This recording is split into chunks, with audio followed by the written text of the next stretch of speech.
नमस्कार। रुद्रा समाचार।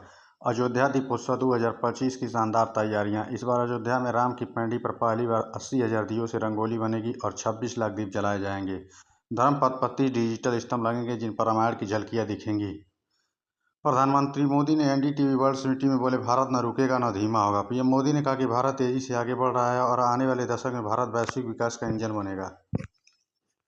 एनडीए में मतभेद की खबरें और मोर्चे की चुनौतियां। बीजेपी के कार्यक्रम में देवेंद्र फडणवीस ने दावा किया कि बिहार में एनडीए को स्पष्ट जनादेश मिलेगा और उन्होंने स्वीकार किया कि मुख्यमंत्री नीतीश कुमार एनडीए में एक प्रमुख चेहरा हैं। महागठबंधन के लिए सीएम मुखिया पर समर्थन। कांग्रेस के सांसद तारिक अनवर ने तेजस्वी यादव को महागठबंधन का मुख्यमंत्री उम्मीदवार बनाए जाने का समर्थन किया है। उत्तर प्रदेश के समाज कल्याण मंत्री असीम अरूण ने राहुल गांधी पर निशाना साधते हुए उनकी फतेहपुर यात्रा को पॉलिटिकल टूरिस्ट कहा। उन्होंने आरोप लगाया कि राहुल ने हत्या मामले को जातिगत रंग देना चाहा, जबकि आरोपी को पीड़ित भी जात की जानकारी नहीं थी। बिहार विधानसभा चुनाव 90 सीटों पर उम्मीदवार। बीएसपी ने बिहार के 90 सीटों पर उम्मीदवार की घोषणा की है। इसके साथ ही मायावती, राकेश आनंद सहित कुल 40 को स्टार प्रचारक बनाया गया है। भोजपुरी स्टार पवन सिंह पिछले कुछ दिनों से पत्नी के साथ विवाद को लेकर काफी चर्चा में हैं। इसी बीच वह राइज एंड फॉल के ग्रैंड फिनाले में पहुंचे और इस दौरान उन्होंने धनश्री वर्मा को स्पेशल गिफ्ट दिया। अखिलेश यादव ने लखनऊ में भारी जनसभा में कहा, डबल इंजन नहीं डबल धोखा। उन्होंने सरकारी वादों पर सवाल उठाया। बेरोजगारी, किसान कर्ज माफी और छात्रावासों के मुद्दों पर तीखा हमला बोला। जनता को परिवर्तन का वादा दोहराया। राज्य सरकार ने दिवाली से पहले कर्मचारियों और पेंशनभोगियों के लिए डीए बढ़ाने का ऐलान किया। इसका आर्थिक असर और विपक्षी दलों ने दोनों तेज हुए। सरकारी दावे अनुसार लाभार्थियों को राहत, विपक्ष ने इसे चुनावी बहाना बताया। त्रिपुरा हिंसा के बाद कूटनीतिक विवाद। त्रिपुरा में 15 अक्टूबर को 3 बांग्लादेशी नागरिकों की हत्या के बाद भारत और बांग्लादेश के बीच आरोप प्रत्यारोप की स्थितियां बनी हुई हैं।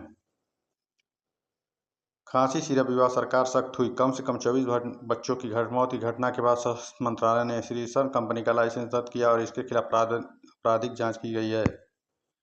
यूपी में छात्रवृत्ति वितरण, लाखों छात्रों को मिला लाभ। सीएम योगी ने पिछड़े वर्ग के लाखों छात्रों के खातों में छात्रवृत्ति राशि जारी की। अगले वित्त वर्ष में बजट से 40% बढ़ोतरी की जाएगी।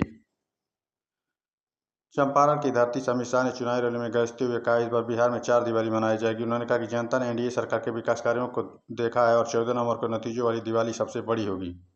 अमित शाह ने महागठबंधन पर करारा वार करते हुए कहा, बिहार फिर से जंगल राज में नहीं जाएगा, जनता अब ठगी नहीं जाएगी। उन्होंने लालू तेजस्वी पर निशाना साधते हुए कहा कि बिहार में अब केवल सड़क की 400 शिक्षा की राह नहीं चलेगी।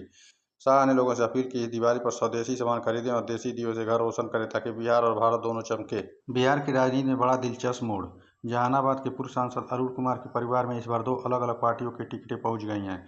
एक ओर उनके बेटे ऋतुराज कुमार को जेडीयू ने घोसी सीट से उम्मीदवार बनाया तो दूसरी ओर उनके भाई अनिल कुमार को हिंदुस्तानी अवाम मोर्चा हम से टिकारी सीट का टिकट मिला है। इतना ही नहीं, परिवार के रोमित कुमार को भी हमने अतरी सीट से मैदान में उतारा है। एक ही घर में एनडीए की 2 पार्टियों के टिकट मिलना चर्चा का बड़ा विषय बन गया है। लोग कह रहे हैं अरुण कुमार के घर में तो अब गठबंधन की सरकार बन गई है।